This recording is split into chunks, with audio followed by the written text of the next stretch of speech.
The Powerline with Matt Melzak is brought to you by Appliance Center. Toledo Storm ran from 1991 up until 2006, so 15 years. Great hockey that was played over at 1 Main Street for about 80% of those years. They were terrific, one of the top teams in the league, it felt like, year in, year out, kind of what we're seeing with the Toledo Walleye now. And there's a reason why. You had a lot of great players. You got some that are going into the Toledo Hockey Hall of Fame this weekend. Ian Duncan, Alex Hicks.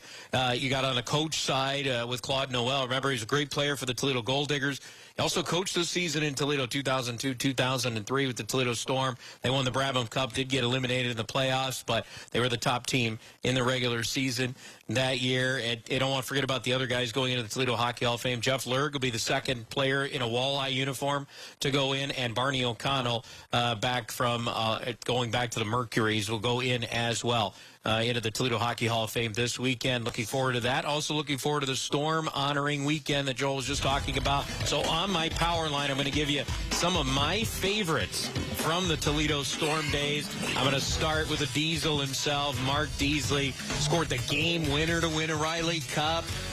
Terrific player. He could drop the gloves whenever you need it. He could score big goals. He was a good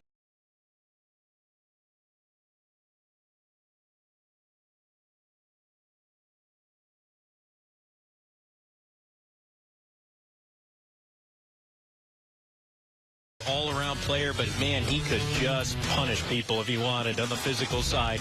Mark Deasley. Chris McSorley.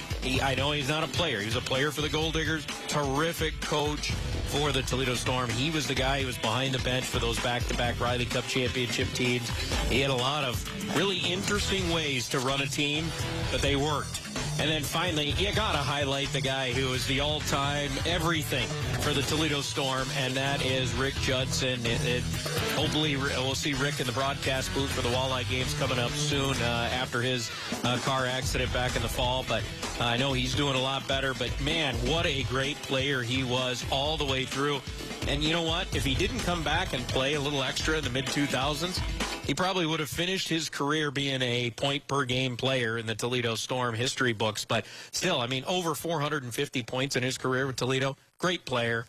One of the best all-around, maybe the best player that's ever played in Toledo. I would have to say that was a heavy power line today. Imagine that line of Judson Diesel with McSorley on there. Oh, boy, Rick would have had even more points. Are you kidding me? He would have had all kinds of room to operate. Yes. Are you kidding? I like that one. That's a good power line. Those are just some of my favorites. I mean, obviously, there's so many great players. I mean, Ian Duncan's still one of my favorites as well. I'm excited for him to go into the Toledo Hockey Hall of Fame this weekend. So, certainly looking forward to seeing him again this weekend. And a lot of guys. I think over 30 are coming back from those teams. So it's going to be a great weekend in downtown Toledo.